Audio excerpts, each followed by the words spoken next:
da tua palavra, a disposição para te obedecer em nome de Jesus.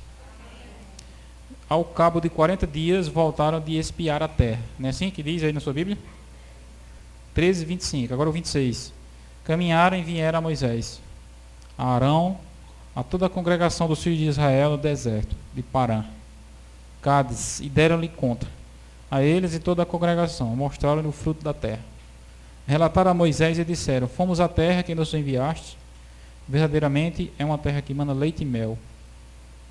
Este é o fruto dela. O povo, porém, que habita nessa terra é poderoso, e as cidades muito grandes e fortificadas. Também vimos ali os filhos de Anak.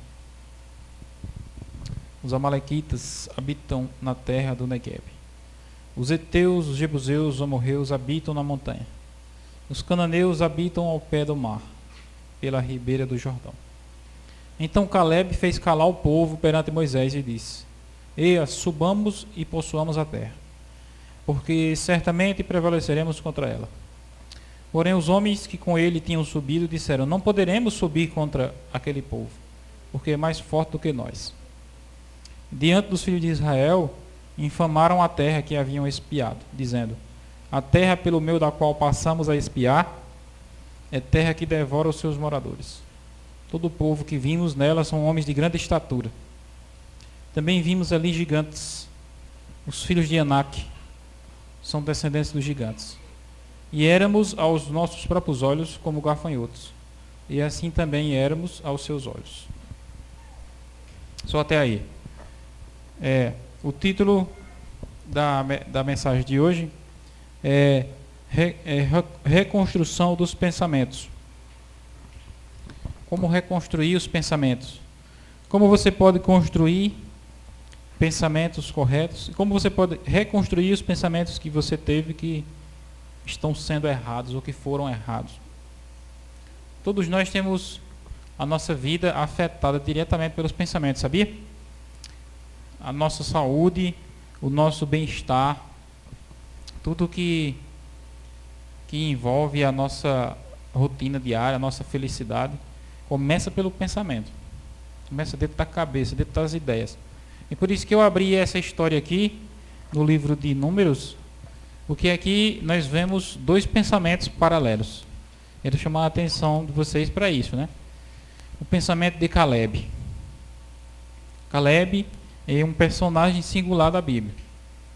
Ele tinha coragem. Ele tinha pensamento positivo. Entendeu? Observe comigo o verso 30. Diz assim, que Caleb fez calar o povo perante Moisés e disse: subamos e possuamos a terra, porque certamente prevaleceremos contra ela. Aí o verso 11, 31, né? Diz assim: os homens que com ele tinham subido disseram: não poderemos subir contra aquele povo, porque é mais forte do que nós.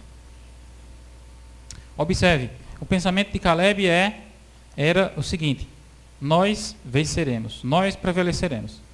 E o pensamento dos outros que estavam junto com Caleb era assim: nós não poderemos, não tem como. Eles são mais fortes do que nós. E o pensamento de Caleb era: o Senhor está conosco e nós podemos. Qual o pensamento que estava certo? Qual o pensamento que estava certo? Os dois estavam certos. Os dois pensamentos estavam certos. Quando você diz que não pode, você está o quê? Você está certo. E você está dizendo para si mesmo que não pode, você está certo. É exatamente como você está dizendo que vai ser. E quando você diz para você que você pode, você também está certo. Compreenda bem. Se você olha para a chuva e você vê a chuva caindo e você agradece a Deus, você está certo. É uma bênção de Deus. Mas se você olha para a chuva e você começa a reclamar porque está se molhando, você também está certo.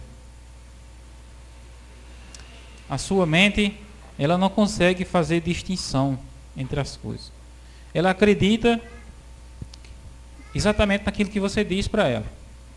Se você diz que não pode fazer uma coisa, então é exatamente o que ela vai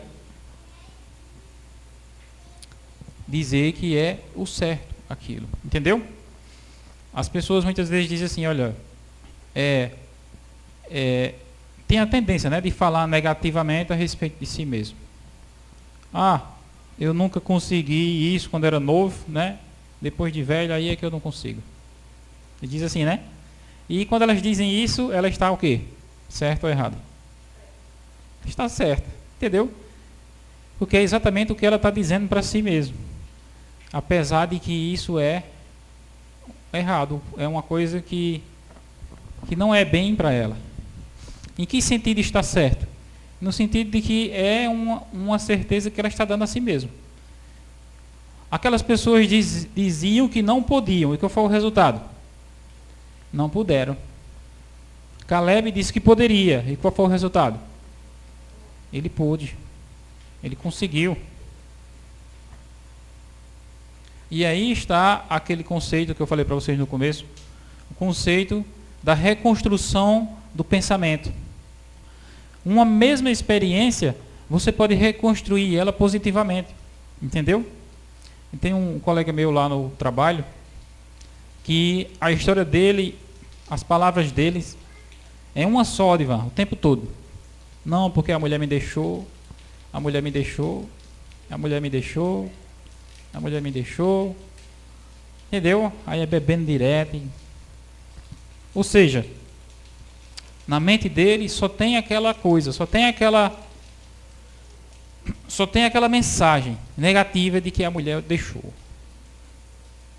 E ele não consegue compreender aquilo de forma positiva. Ele não consegue entender que o fato de a mulher ter deixado ele foi uma coisa boa. Entendeu? Ele não consegue entender. Muitas vezes você pensa assim, né? Olha, isso aqui aconteceu comigo, a mulher me deixou. E graças a Deus que ela me deixou. Outras vezes aqui eu vi uma mulher aqui na igreja pedindo oração, né? Porque o marido, não, porque meu marido é muito ruim para mim. E agora para terminar ele foi embora de casa e me deixou sozinha. E eu queria pedir oração para que... Aí eu na pregação eu disse, irmão, graças a Deus que seu marido já era ruim para você. Ele deixou, então foi um bem que ele fez, não? Aí outra vez aqui tinha uma irmãzinha aqui que ela veio visitar a igreja pedindo porque o marido dela tinha arrumado uma namorada, né? E ela veio pedindo para que ele deixasse a namorada e voltasse para ela. Ou seja, o pensamento da pessoa, sim, você veja como é interessante, né? O pensamento da pessoa é aquele pensamento que sempre debanda para o que é negativo. Ora, se ele arrumou uma namorada e não lhe quer mais, é um bem que você está tendo, entendeu? Porque uma pessoa que não gosta de você e procura outra, você quer ela junto de você para quê? Você está entendendo? Não é esse o pensamento correto, não é? Só que a gente acostuma a pensar negativamente, como esses homens aqui da história, os espias. Os espias, eles eram príncipes, eles eram cabeças, chefes das tribos. Haviam 12 tribos em Israel. Tribo de Ruben, Simeão, Levi, Judá, Isacar, Zebulon, Gade, Naftali, Azé, Efraim, Manassés, Benjamim. Todos eram tribos. E os 12 espias, eles eram príncipes, eles eram os chefes das tribos. Observem, eles tinham uma posição importante. Eles eram pessoas nobres. Eles eram pessoas de classe. Eles eram a elite, os cabeças do povo. Eu quero que você me diga como é que eles se viam diante do inimigo. O que é que eles disseram que eles eram diante dos inimigos? Você lembra a palavra que eles usaram? Que diante dos inimigos eles se viam como o quê? No finalzinho lá fala, né? Diz, a gente era uns gafanhotos. Entendeu? A gente era uns gafanhotos. Tanto a gente era para nós mesmos, como a gente era para eles. Mas Caleb disse, eu não sou gafanhoto. Caleb disse, eu sou príncipe. E eu posso vencer. E nós prevalecemos. E aquilo que eu estou falando para você é exatamente isso. Aquilo que você diz que você é o que você é. Aquilo que você acredita que você é o que você é. Aquilo que você constrói na sua mente sobre o que é a vida é o que vai ser a sua vida. E é interessante que você pode construir qualquer narrativa para a sua vida. Você entendeu? Eu estava dando estudo bíblico a um rapaz ontem, né? Aí eu cheguei naquela parte que fala do sábado. E diz aqui, lembra-te do dia do sábado. Aí ele disse assim, olha, mas se eu for seguir isso daí, eu vou perder meu emprego. Porque o meu patrão não vai me dar o sábado. O meu, como é que diz? O meu trabalho depende de eu trabalhar no sábado para que eu consiga sobreviver, para que eu consiga trabalhar. Eu não posso seguir isso daí. Ele ficou falando essas coisas assim, né? Aí eu falei para ele exatamente isso. Se você está dizendo que é assim, então vai ser o quê? Assim. Entendeu? Se você está dizendo que é assim, então vai ser assim. Existem muitas pessoas que a gente encontra por aí e dizem assim, essa igreja de vocês é uma seita, não é assim? Essa igreja de vocês está no Velho Testamento. Esse povo aí ainda está no Egito. Eles falam assim, né? Estão no Egito, estão no tempo da lei, estão carregando uma obrigação. Se eles acreditam que é assim, então para eles é o que é? É como? É assim. Mas para você é assim? Não é assim. Você está entendendo? É algo que você constrói em sua mente. Pensamento. E é interessante, irmãos, porque existe o ateu. O que é um ateu? A ideia do ateu é o seguinte, é a pessoa que não acredita em Deus. Só que o ateu não é que ele não acredita em Deus. O ateu é que ele não acredita no Deus que ele criou. Observe. Você pode pensar assim, como alguém pode ser ateu?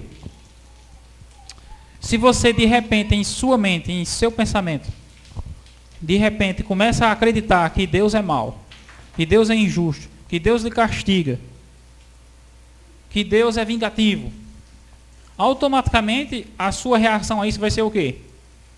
Não acreditar nele. Só que não é que Deus não existe, é que o Deus que você criou é exatamente um Deus ruim, e por causa disso você não acredita nele. Então o ateísmo nada mais é do que uma construção de pensamento equivocada. Você cria, como é que a gente pode dizer assim, é aquele tipo de coisa, né? Você não conhece fulano, Aí chega uma pessoa para você e começa a dizer assim, ó, fulano é isso, né? Fulano é aquilo, fulano é isso, fulano é aquilo, fulano é isso, fulano é aquilo. O que é que acontece? Mesmo sem conhecer a pessoa, você passa o quê? A ter uma ideia, entendeu? Equivocada daquela pessoa. E assim é que se constroem pensamentos errados acerca das coisas, acerca de Deus, e é assim que se desenvolvem ideias desequilibradas na mente das pessoas. E é interessante como que a mesma situação é uma maravilha para uns e é um desastre para outros. Você sabe qual era a coisa que Henry Ford mais gostava? Uma das coisas que Henry Ford mais gostava era de problemas e de fracasso. Uma das coisas que ele mais gostava. era de problemas e fracassos. E você fica pensando assim, puxa vida, é exatamente as coisas que eu quero fugir, né? É dos problemas e dos fracassos. Mas é exatamente por causa da construção dos pensamentos. Você constrói o pensamento de tal forma que você deve fugir e evitar o fracasso, porque ele é desagradável. Mas na mente dele era diferente. O fracasso e o problema era exatamente o combustível que alimentava ele para que ele crescesse, para que ele desenvolvesse, para que ele criasse, para que ele empreendesse, para que ele desenvolvesse capacidades. Sem problemas e sem fracassos, não tinha como ele desenvolver. Entendeu? Quando tudo está fácil, quando tudo está conforme a correnteza, você não desenvolve capacidade. Você só desenvolve capacidade quando você é desafiado. E era por isso que Henry Ford, ele gostava de problemas e fracassos. Ele tem uma frase bem conhecida que diz o seguinte: o fracasso, ele é a oportunidade de começar de novo de forma mais inteligente. É a oportunidade que Deus está lhe dando de começar de novo de forma mais inteligente. Para a grande maioria de nós aqui dos seres humanos, o fracasso é como se fosse uma derrota, né? É como se fosse aquele negócio assim, ó, tá vendo que eu não dava certo? Eu não disse que eu não conseguia, entendeu? É por isso que eu não vou mais nem tentar mais. Na mente da maioria das pessoas, o fracasso é isso. E você fica bloqueado por aquilo. Mas na mente das pessoas que têm uma construção de pensamento diferente, o fracasso é exatamente o combustível que alimenta elas. E você só pode desenvolver força e capacidade mediante os fracassos e as dificuldades. Mediante os desafios. Eu li um livro, né? E eu li esse livro depois que eu escutei o podcast, um áudio, de Geraldo Rufino. Não sei se você já ouviu falar desse homem, né? Geraldo Rufino. O livro que ele escreveu é O Catador de Sonhos.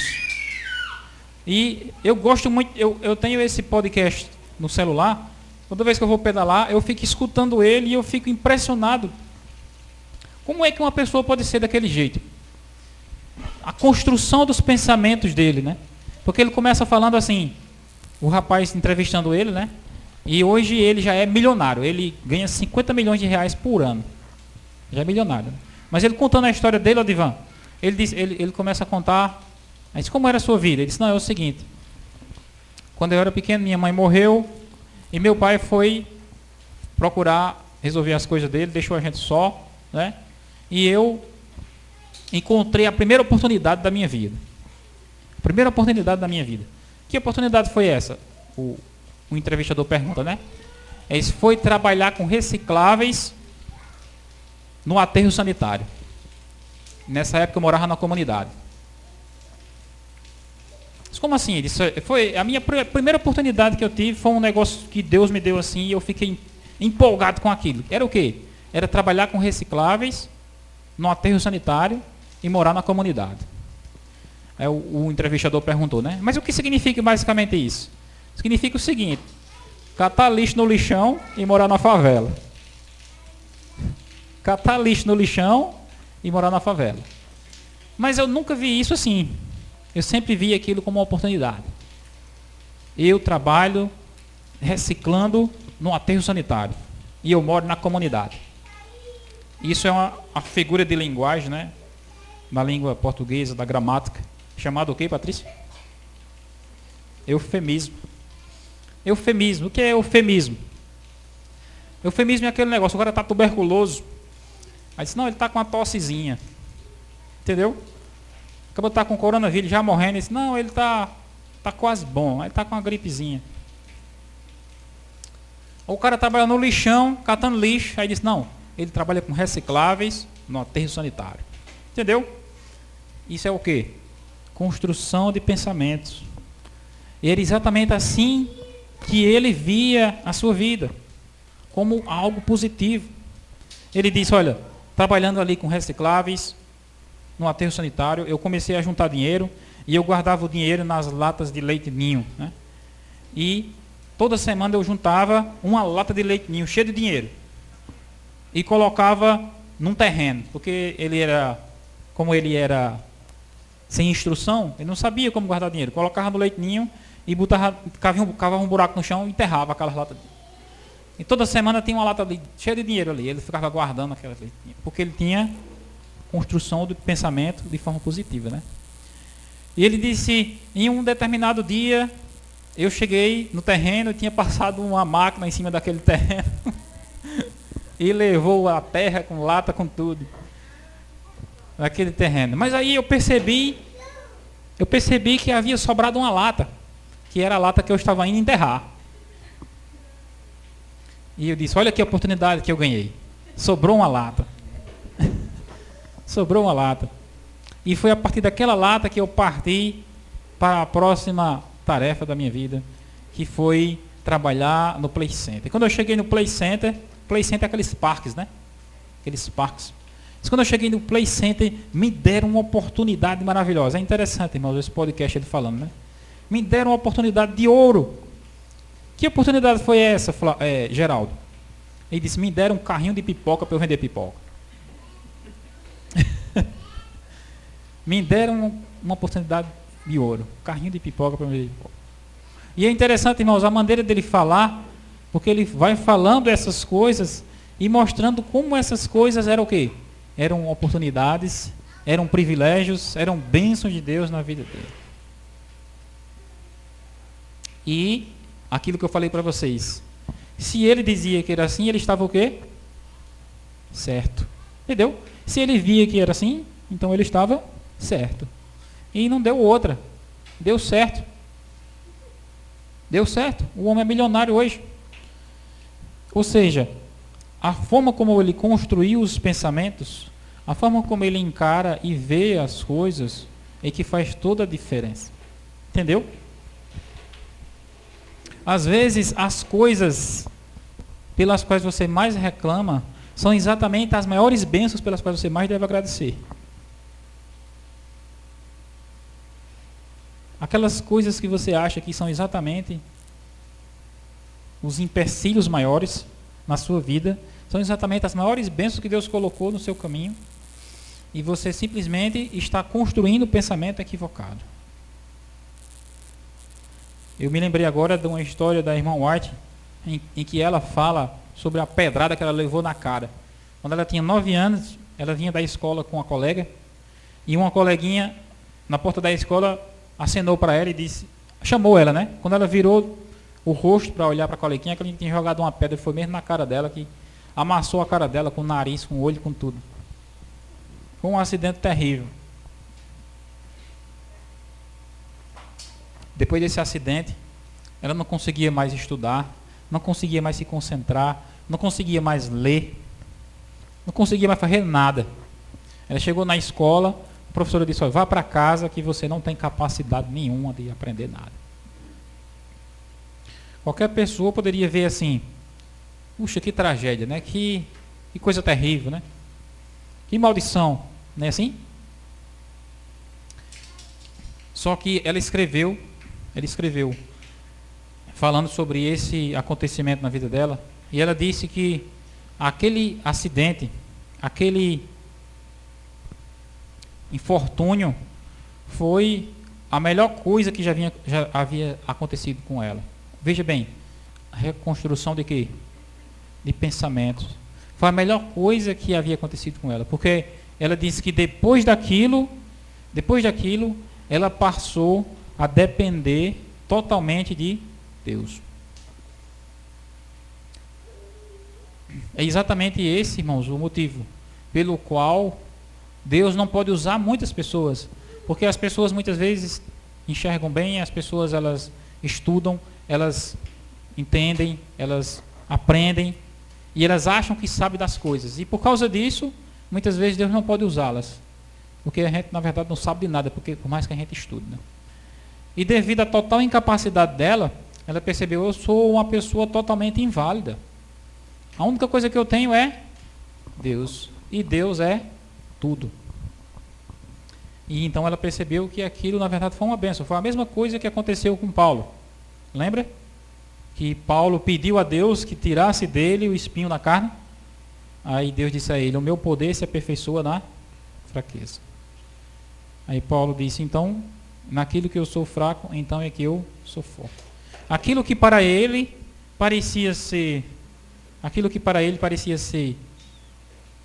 o pior mal, o maior para ser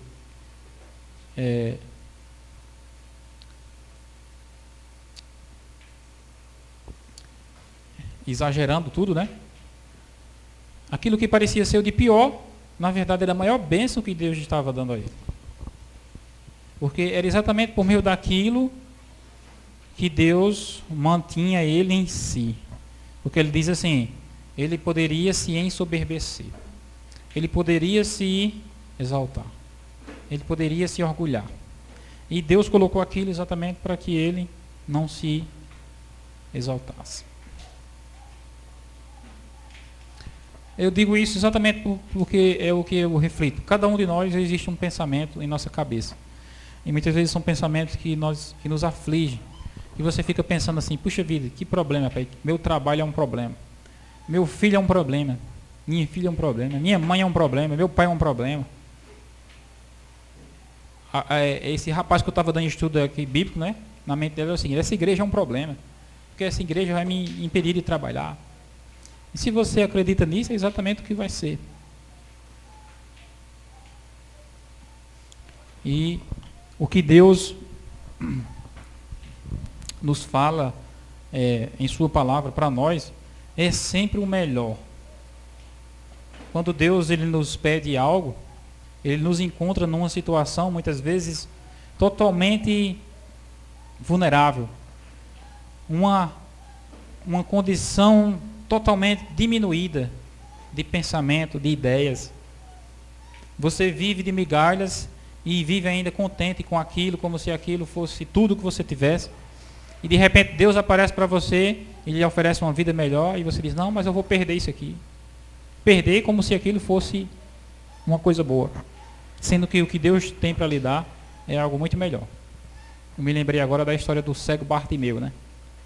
O cego Bartimeu saía gritando na rua: Jesus, filho de Davi, tem misericórdia de mim. E gritando, até o momento em que Jesus escutou ele, né? E voltou-se para ele. E é interessante que Jesus disse assim: que queres que eu te faça? Jesus fez essa pergunta, né? Que queres que eu te faça? E o cego então disse: Senhor, que eu torne a ver, que eu consiga ver. Eu quero enxergar. E Jesus disse: seja conforme você está dizendo. Vai em paz, a tua fé te salvou. Aí aqui vem o pensamento, né? Por que Jesus perguntou: o que queres que eu te faça? O que queres que eu te faça? Será que Jesus não sabia que o homem estava querendo que ele fosse curado da cegueira? Será que Jesus não percebia que aquele era o maior problema dele? Só que Jesus, ele é tão sábio e tão perfeito, porque Deus é perfeito, porque ele compreende a condição que a pessoa vive. Não sei se vocês já viram, mas tem pessoas que são boas de saúde, mas se fazem de doente para pedir esmola. Não sei se vocês já viram isso. Não é comum? Existem pessoas que são boas, andam bem, mas de repente começam a puxar uma perna para dizer que estão doentes e para isso poder pedir esmola e não precisar trabalhar. Não é isso? Existem pessoas que fazem isso. E o cego, ele já tinha um meio de vida. Ele não precisava imitar nada. Ele simplesmente só precisava se deitar ali, se sentar no chão. E todo dia as pessoas iam ali e colocavam alguma coisa lá. E se ele fosse curado, o que aconteceria com o seu negócio? Entendeu? Fim do seu negócio. Acabou o seu meio de vida. Ele não é mais cego. Ele iria agora ter que aprender a reconstruir a sua vida, os seus pensamentos, e isso não é fácil. Você está acostumado com uma coisa, não é? E de repente você tem que começar algo novo, é algo totalmente desafiante. E por isso que Jesus disse: o que quer que eu te faça? Quando Jesus disse isso, irmãos, a Bíblia diz assim, diz que o cego, ele fez, sabe o quê? Ele lançou de si a capa. Lançou de si a capa. A Bíblia fala claramente assim, né?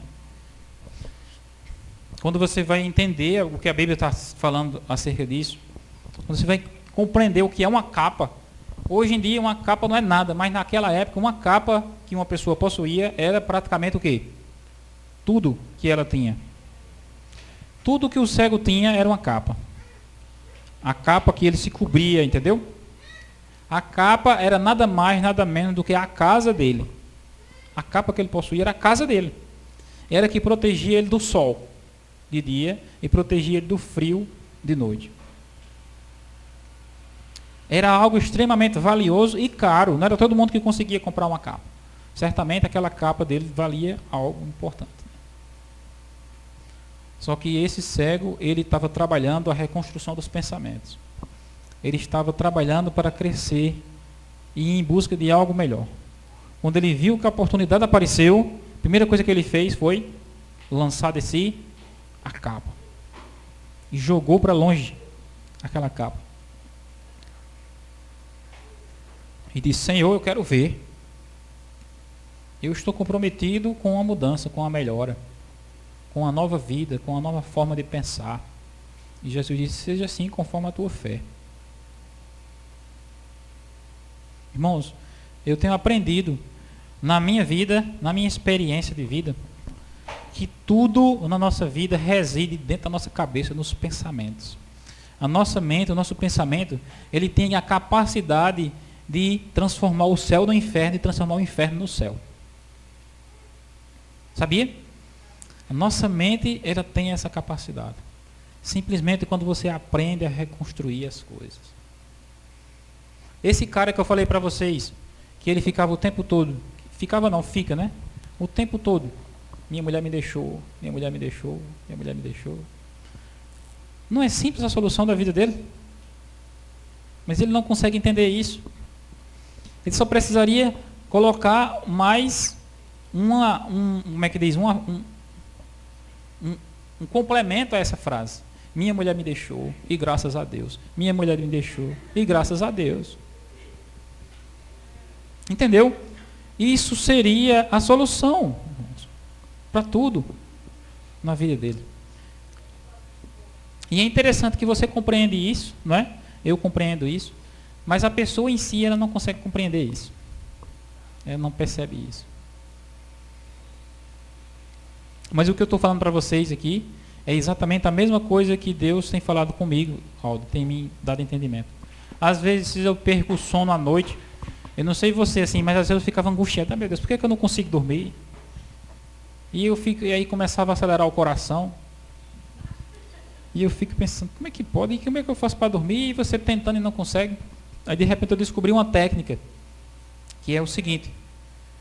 Eu comecei a me lembrar de quando eu trabalhava no presídio, que 2 horas da madrugada, um frio de tremer, eu tinha que subir na guarita e ficar lá, de olho grelado, observando. 2 horas da madrugada, você ali, tem que obrigado a ficar acordado observando para os presos não fugir. E quando eu acordava de madrugada, eu comecei a me lembrar, graças a Deus que eu não estou no presídio. Entendeu? Eu comecei a me lembrar assim, ó, eu estou sem sono, mas pelo menos eu estou aqui deitado, é melhor do que eu estar lá. E o simples fato de eu estar aqui, mesmo que eu esteja sem sono, é melhor do que estar lá. Então, se é melhor, então eu vou ficar tranquilo. E é interessante que como eu comecei a pensar assim, eu comecei a me sentir melhor, entendeu? O coração deixou de acelerar. Eu comecei a me sentir mais tranquilo, mais calmo. E é interessante, irmãos, porque é exatamente como eu estou falando, tudo parte da forma como você constrói na sua cabeça, como você interpreta na sua cabeça. Isso daqui aconteceu e é o fim. Se você interpreta assim, então aquele vai ser o fim. Olha, isso aqui aconteceu, mas graças a Deus eu superei. Você amanhece o dia e de repente a sua noite foi terrível. Aí você diz assim, ixi, essa noite foi terrível. Tudo bem, mas você precisa complementar a frase. Essa noite foi terrível, mas graças a Deus passou. Observe, graças a Deus passou. Então, quando você complementa a frase assim, ela muda o sentido, né? De negativo para positivo.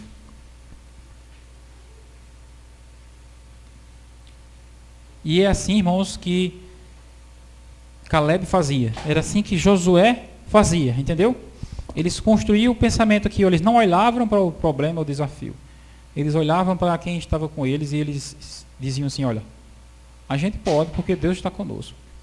E aqueles outros espias, eles ficaram amedrontados, eles ficaram aterrorizados. E foi exatamente aquilo que aconteceu com eles. Eles se transformaram em gafanhotos.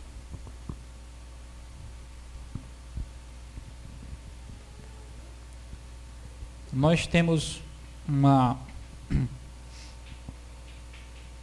capacidade que é uma capacidade inerente apenas a nós, seres humanos, que Deus deu, que é exatamente a capacidade de raciocinar.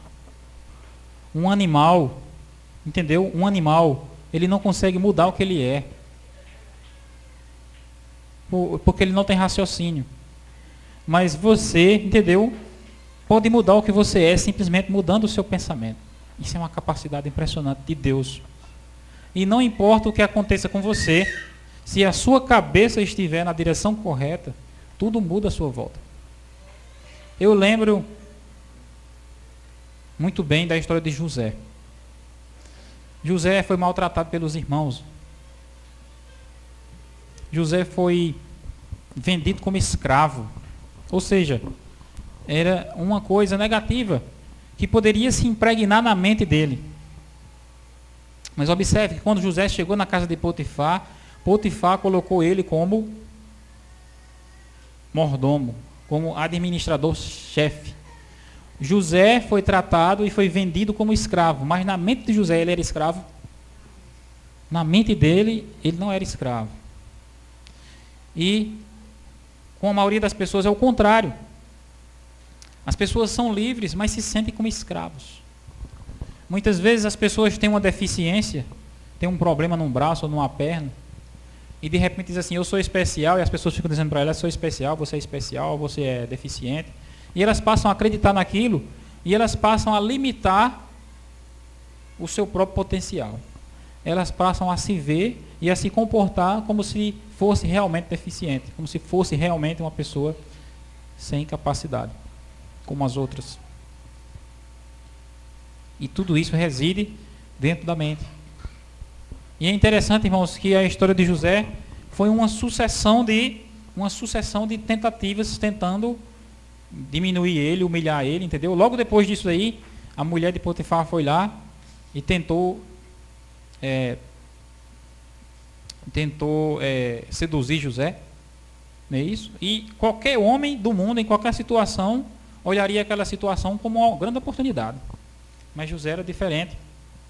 E ele percebeu que aquilo era um perigo, que aquilo era um risco. E isso demonstra exatamente o quê? A construção dos pensamentos de José. Isso é um termo de estudo chamado autogoverno. Entendeu? É você governar a si mesmo. É autogoverno. É o que a Bíblia chama de domínio próprio. Era algo que José tinha. Autogoverno. Quando José era um adolescente, o seu pai ensinava isso para ele. Você nasceu para governar. Você nasceu para dominar. Porque está escrito lá em Gênesis 1:26 que Deus criou o ser humano para dominar sobre as aves, sobre as águas, sobre a terra, sobre os répteis, sobre tudo. E o pai dele ensinava aquilo para ele. E José compreendia que aquilo era o pensamento de Deus. E José sonhava. Ele disse, olha, eu sonhei que a lua, o sol e 12 estrelas se encurvavam diante de mim. Aquele sonho, Odivan, ele refletia exatamente a construção dos pensamentos de José. Você está entendendo?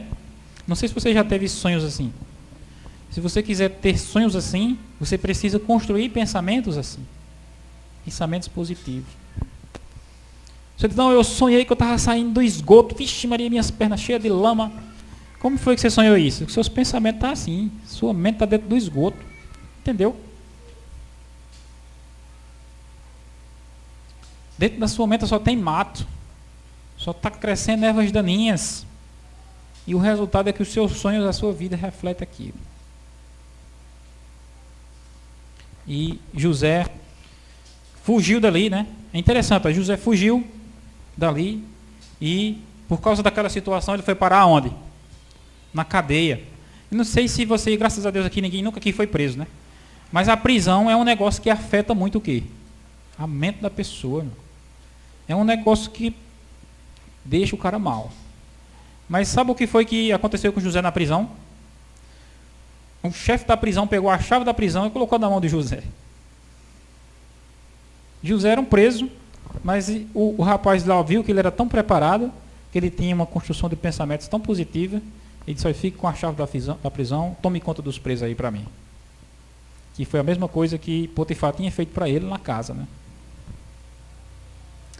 E ali da prisão, observe bem, irmãos, a situação do mundo era totalmente desfavorável.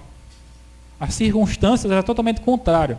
Mas a construção dos pensamentos de José era em oposição àquilo. Eu não sou isso. Eu não sou escravo. Eu não sou prisioneiro. Eu nasci para governar, porque Deus me instituiu para isso. E onde quer que ele estivesse, ele tinha essa convicção. E é interessante que dali da prisão, José foi colocado na presença do faraó, o maior rei que havia na terra, né? E José, um escravo, prisioneiro, chegou diante do faraó e disse assim: vai vir agora 7 anos de fartura e vai vir 7 anos de seca. O faraó deve escolher um homem sábio e colocar sobre a terra do Egito para administrar isso aí. Não sei se você presta atenção nisso, mas isso era algo extremamente, como é que eu posso dizer assim?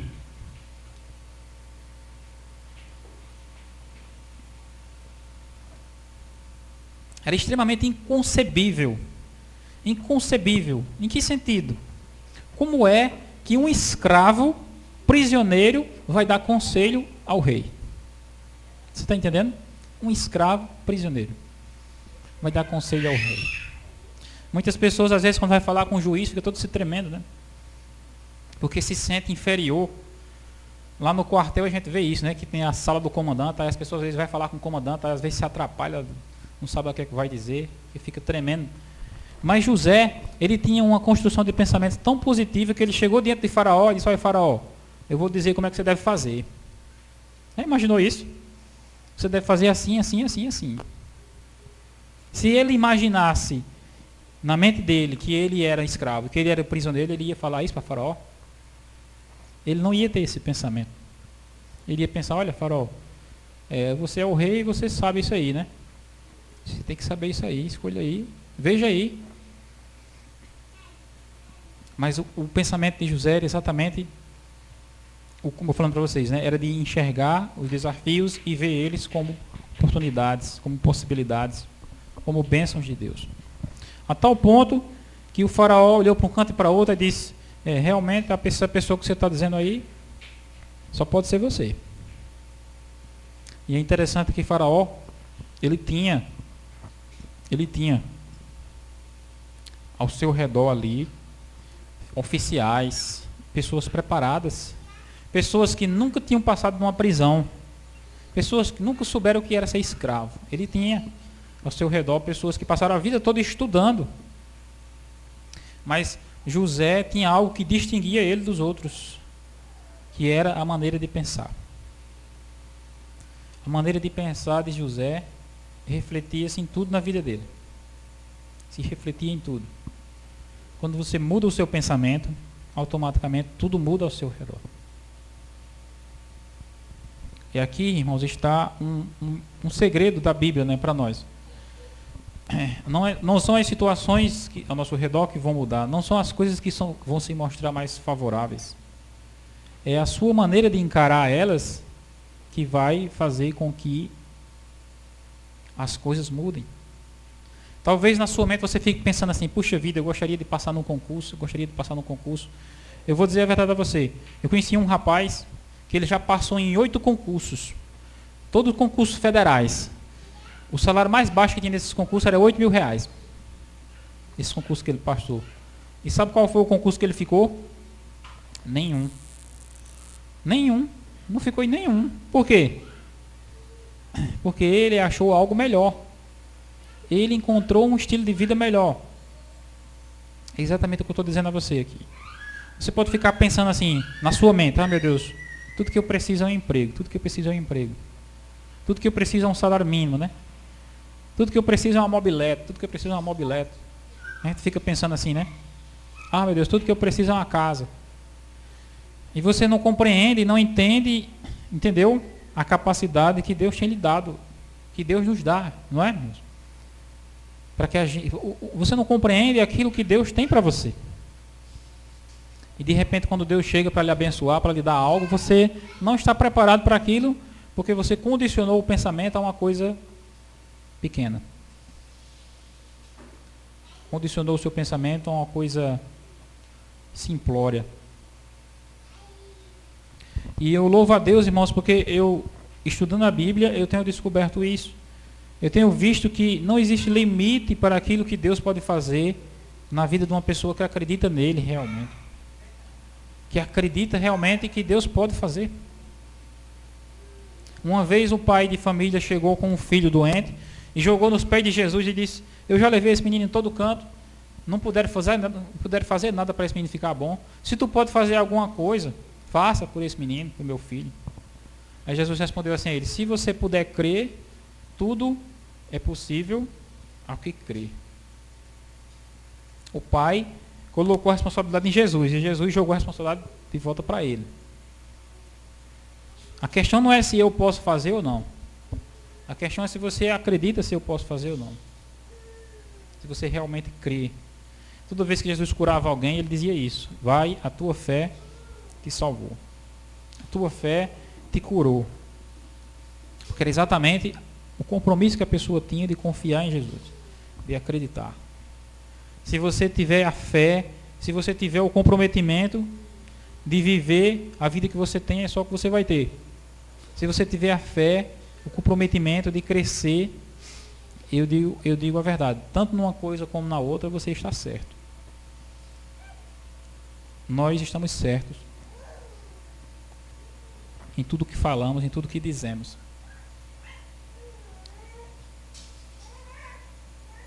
Se você diz que a sua vida é ruim, é você que está dizendo, ninguém vai poder dizer nada contra. Mas se você passar a enxergar a sua vida como o Geraldo Rufino enxergava dele, então aquilo também vai ser uma verdade. Aquilo também vai ser uma verdade para você, né? Eu sempre acreditei nisso, irmãos, que a igreja adventista guardar o sábado, como é ensinado na Bíblia, eu sempre acreditei que isso é uma bênção. Porque está escrito lá em Isaías 58, verso 13 e 14. Que diz assim: se você fizer por onde obedecer a Deus, guardar o sábado, se você fizer por onde não seguir os seus caminhos, seguir os caminhos de Deus, então eu te sustentarei com a herança de Jacó. Eu te exaltarei, eu te farei cavalgar sobre os altos da terra. O que você precisa simplesmente é acreditar nisso. Se você de repente disser assim, guardar o sábado é muito ruim, é muito difícil, porque você não tem emprego, porque não tem oportunidade. Então, se você diz isso para si mesmo, então isso é que se torna a realidade.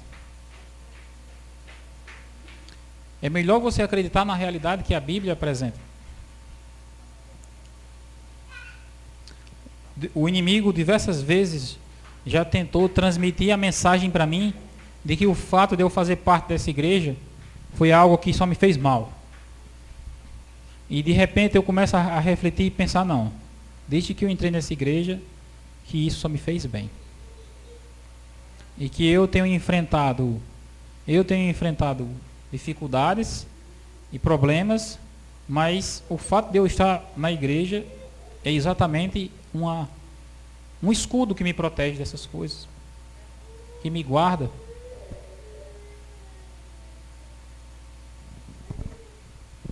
em que você vai acreditar? Em que você acredita? Se você acredita que você não deve vir à igreja, porque se vier para a igreja você vai morrer, que você vai pegar o vírus, vai passar o vírus para todo mundo vai morrer, então é isso que é a verdade para você, entendeu? Mas se você acredita que você deve continuar vindo à igreja porque você está com Deus e sua vida na mão de Deus é mais importante do que tudo, e mesmo que você morra, você não deve se afastar de Deus, então isso também pode se tornar uma verdade. Se você acredita que você não deve ir para a igreja mais de jeito nenhum, tem que ficar em casa, e você disser que isso é a verdade, é isso que vai ser sua verdade. É essa a mensagem, irmãos, que Deus me comunicou para comunicar a vocês nessa noite. E é exatamente isso, irmãos, que tem me impressionado, tem falado ao meu coração, que tem me ajudado, né? Tudo reside dentro da nossa cabeça, na maneira como a gente pensa, na maneira como a gente constrói as narrativas, as histórias que tem dentro da gente. Nós sempre podemos dar um novo significado às histórias. Isso é muito valioso, sabia? Nós sempre podemos dar um novo significado às histórias. Eu tenho colhido frutos positivos disso. Histórias ruins, histórias desagradáveis que acontecem. Eu me lembrei agora da história de José, que eu estava falando aqui, né? Os irmãos de José, no determinado momento, foram lá, depois que José já era governador, né? E foram pedir desculpas a eles. Olha, a gente veio aqui falar contigo porque a gente fez tudo aquilo com você e a gente não queria que você ficasse com mágoa da gente. Os irmãos de José, depois que José já era um chefe no Egito, né, foram lá falar com José, né? E não coloque isso no seu coração, e ficaram falando assim com José, né? Aí de repente José disse assim: meus irmãos, não pensem mais nisso, porque vocês intentaram fazer o mal contra mim, mas Deus tornou em bem, para preservar a vida, como hoje se vê. O que foi que José fez com aquela história? Ele deu um novo significado àquela história. Eu fico impressionado, irmãos, porque a vida de muitas pessoas é como a vida daquele rapaz lá que eu falei para vocês, né? A mulher me deixou, a mulher me deixou, a mulher me deixou. Eles só precisam fazer o que José fez, entendeu? Dar um novo significado àquilo, interpretar aquilo de uma forma diferente. Aconteceu aquele mal, mas Deus tornou em bem, para preservar a vida, como hoje se vê. E que Deus